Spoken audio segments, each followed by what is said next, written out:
The test is in 4 parts: Part 1, Part 2, Part 3, and Part 4. Now look at Part 1.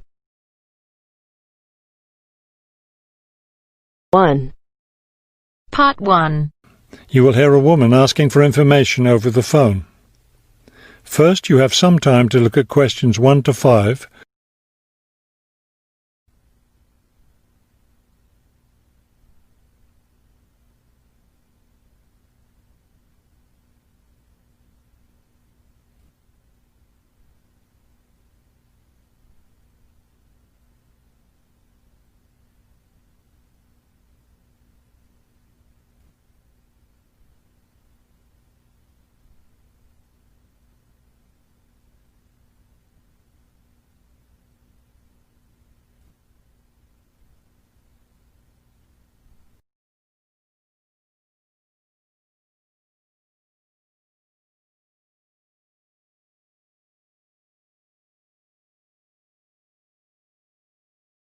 Now we shall begin.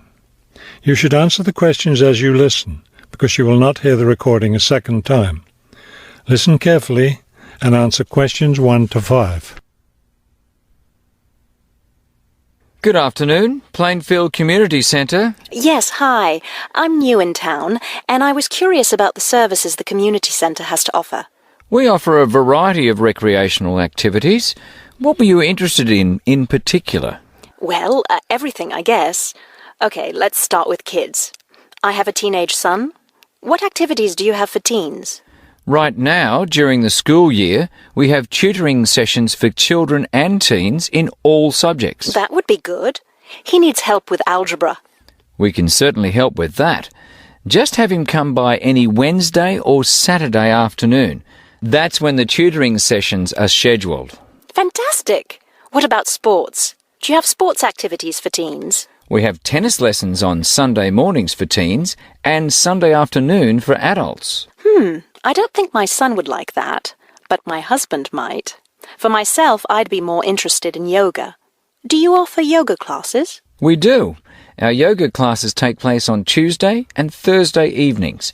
We divide it up into several groups, so there's one class for younger children, one for teens, and one for adults. Really? I doubt my husband and son would be interested, but I'd like to sign up for yoga. I also like reading. Do you have any book clubs? We have one just about to start. The first meeting will be next Friday morning. It will focus on early 20th century novels. Too bad it's Friday morning. I think my son would enjoy it, but of course he's in school at that time. Well, actually, that book club is for adults only. We may start one up for teens next summer, but we have nothing for that age group right now. Oh well, I suppose he has enough to keep him busy for now. Now, what about fees? Do these classes and activities cost anything? Before you hear the rest of the conversation, you have some time to look at questions 6 to 10.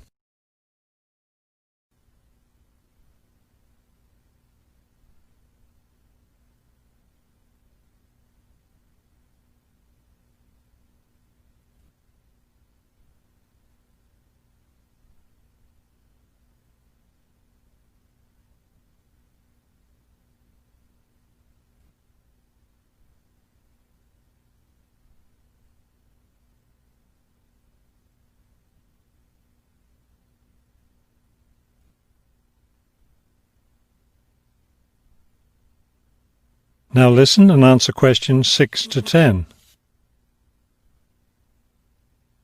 There's a small charge for non-members for each class.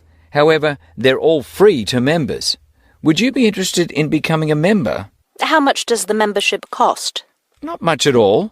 The yearly fee is $75 for individuals and $225 for families. What do I get with the membership? You get free access to all classes and activities, and you can use our facilities like the tennis court, the exercise room and the meeting room.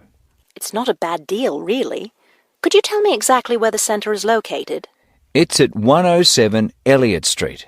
Is that Elliott with 2 L's or 1 L? 1 L. E-L-I-O-T.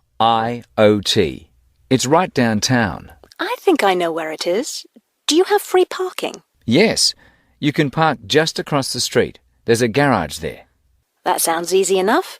Maybe I'll come in one day next week and sign up for some classes. That would be fine. But don't come on Monday because we're closed that day. We're open Tuesday through Sunday. Oh, thanks for telling me. Maybe I'll stop in on Tuesday then. Can I pay for the classes with a personal cheque? We accept cheques and credit cards. Okay, thank you very much. You've been very helpful. That is the end of part 1. You now have half a minute to check your answers.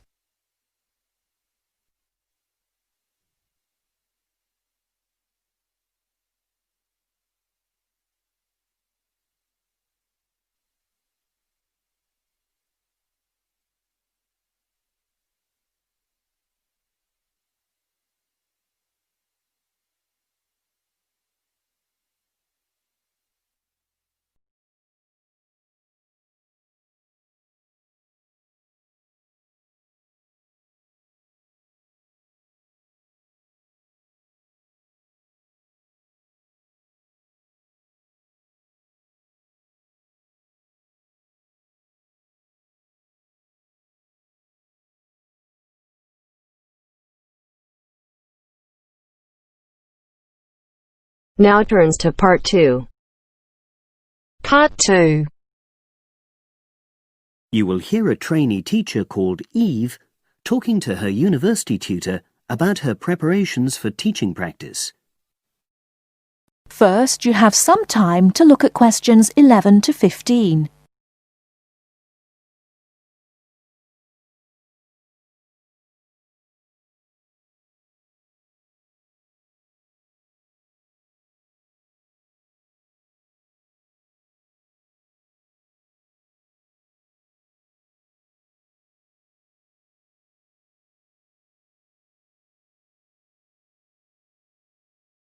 Now, listen carefully and answer questions 11 to 15. Hello, Eve. Come in and sit down. How's it going? Fine, thanks. I'm looking forward to my teaching practice next week. Good. Now, you've got 2 classes, haven't you? Year 3 and Year 6. Have you done your lesson plans?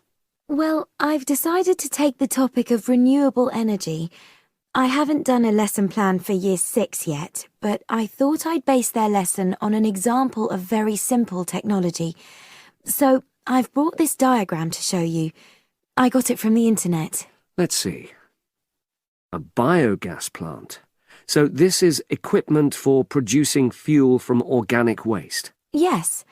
The smaller container on the left is where you put the waste you've collected. Right, and from there it's piped into the larger tank. That's right.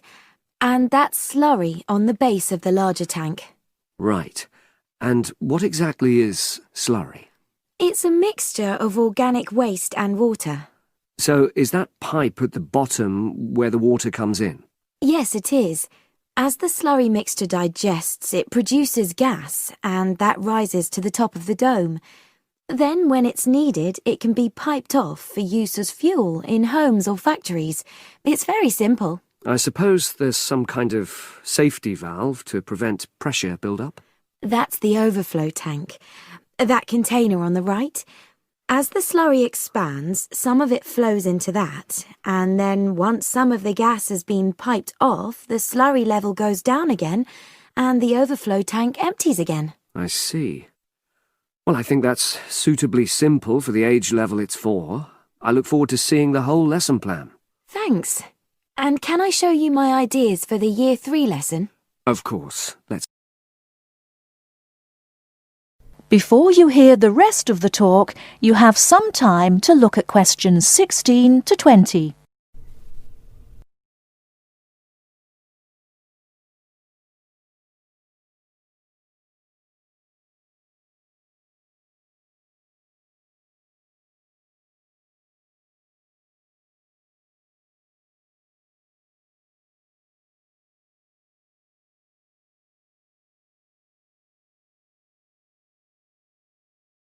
Now listen and answer questions 16 to 20.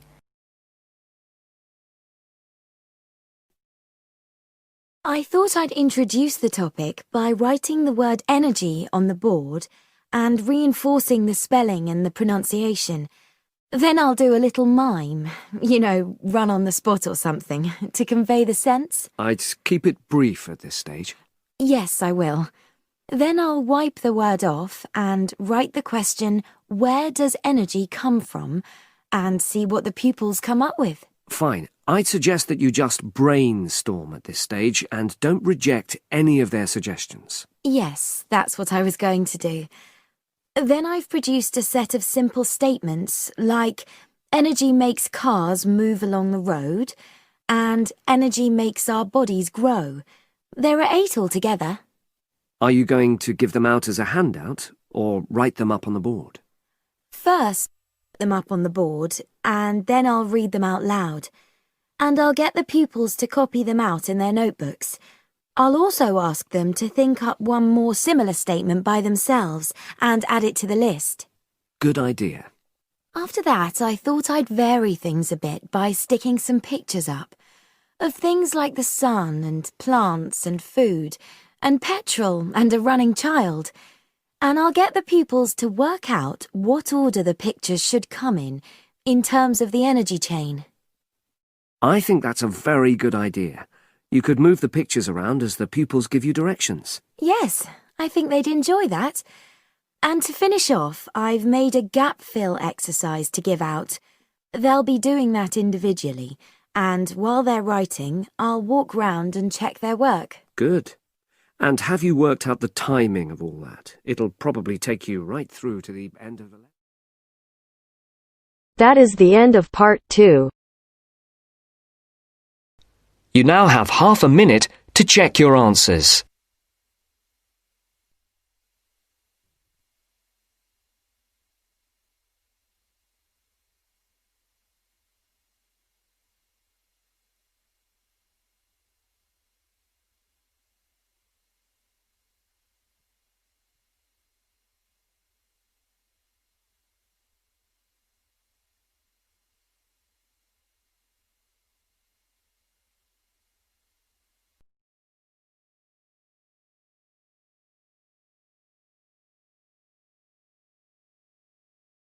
Now turns to part 3. Part 3. First, you have some time to look at questions 21 to 26.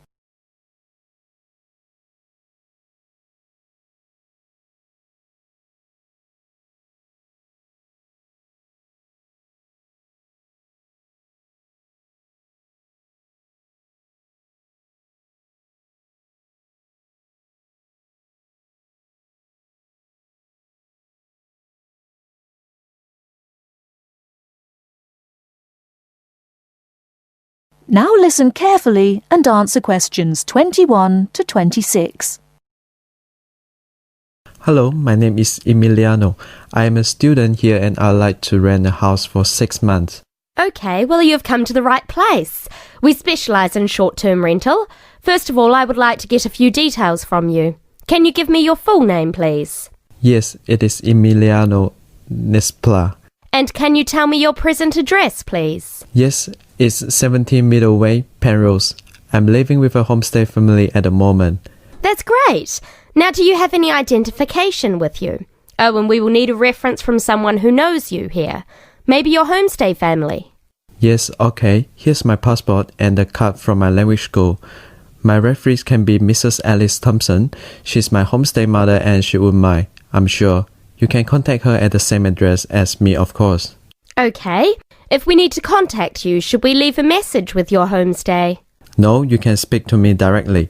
My cell phone number is 021 548 3534. Great. Now, do you have a bank account?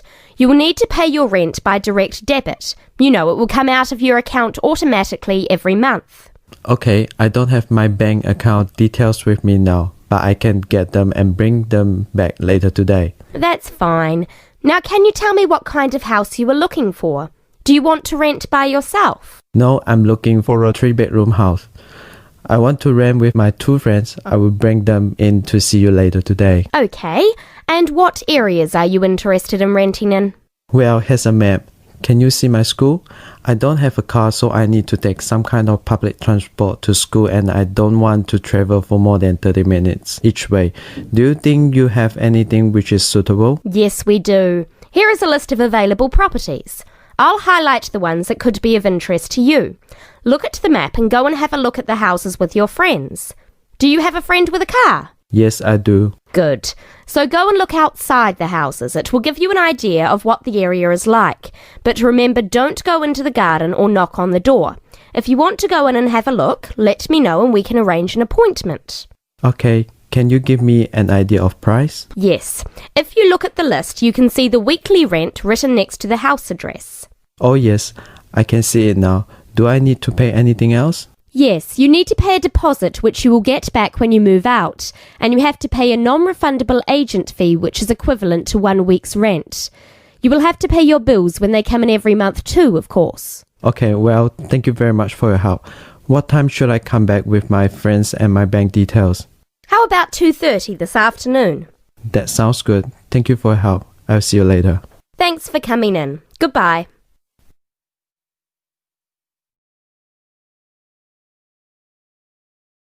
Before you hear the rest of the talk, you have some time to look at questions 27 to 30.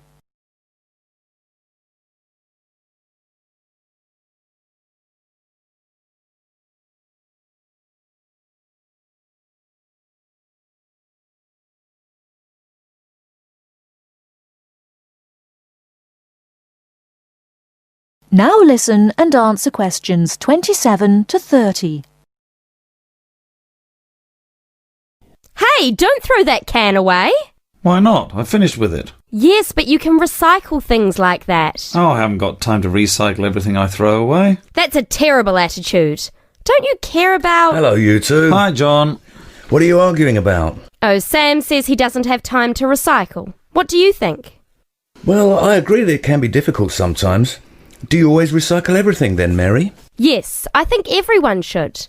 I mean, look at the state of the planet. If we don't all start making an effort now, it could be too late. Well, one of the reasons I don't recycle as often as I should is that I don't really know where to go. There are no recycling facilities near me. Well, I know I said I haven't got time, but actually there is a bottle bank near the supermarket just up the road. So I suppose there are limited local facilities. So you can do your recycling outside the supermarket? Yes, but like I said, only limited. It's only a bottle bank. Well, I don't have a car, so it's very difficult for me, but I still do it. Sometimes a friend comes over and we take our recycling together, but not very often. So if your facilities are limited, then mine are very limited. Well, I suppose if you go to all that trouble, I might make more of an effort. Good. If it was up to me, I'd encourage more people to recycle. How? Well, how about some kind of incentive? A reward for anyone who makes an effort to recycle? That's a good idea. But if you think everyone should recycle, then why not penalise those who don't recycle instead of giving something to people that do?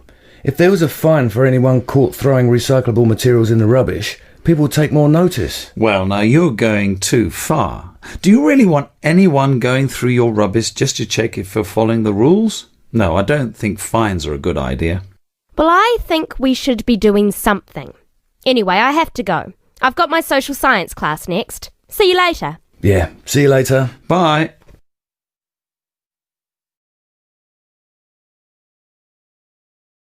That is the end of part 3. You now have half a minute to check your answers.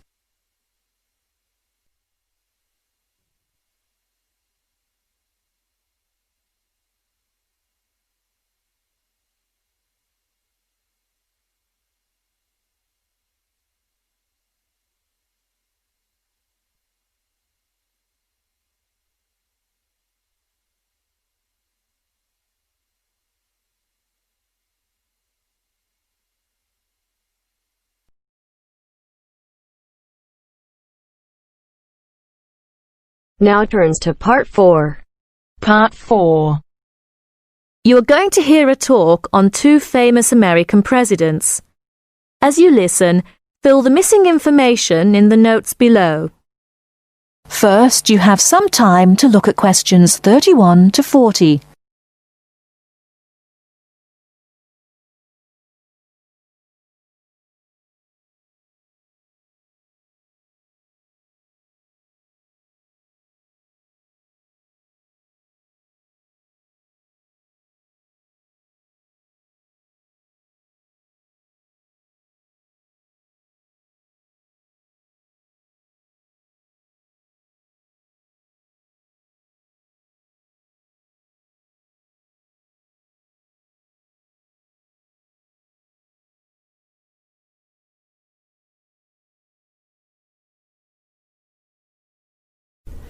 Now listen carefully and answer questions 31 to 40. John F. Kennedy and Abraham Lincoln lived in different times and had very different family and educational backgrounds. Kennedy lived in the 20th century, while Lincoln lived in the 19th century. Kennedy was born in 1917, whereas Lincoln was born more than 100 years earlier, in 1809. As for their family backgrounds, Kennedy came from a rich family, but Lincoln's family was not wealthy. Because Kennedy came from a wealthy family, he was able to attend expensive private schools. He graduated from Harvard University. Lincoln, on the other hand, had only 1 year of formal schooling. In spite of his lack of normal schooling, he became a well-known lawyer. He taught himself law by reading law books. Lincoln was, in other words, a self-educated man. In spite of these differences in Kennedy and Lincoln's backgrounds, some interesting similarities between the two men are evident. In fact, many books have been written about the strange coincidences in the lives of these two men. For example, take their political careers. Lincoln began his political career as a U.S. congressman. Similarly, Kennedy also began his political career as a congressman.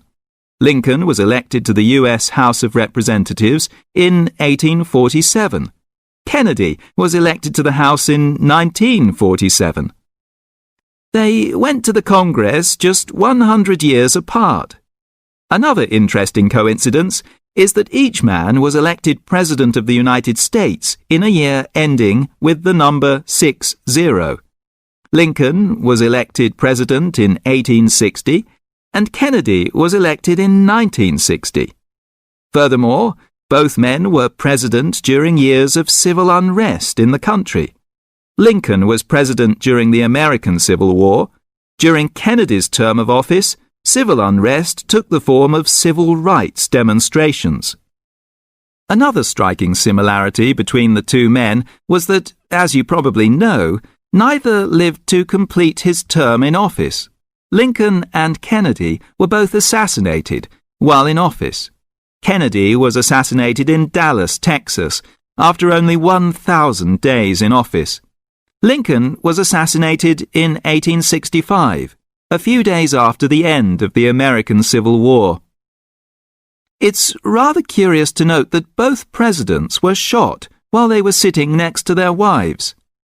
These are only a few examples of the uncanny and unusual similarities between the destinies of these two American men, who had a tremendous impact on the social and political life of the United States and the imagination of the American people.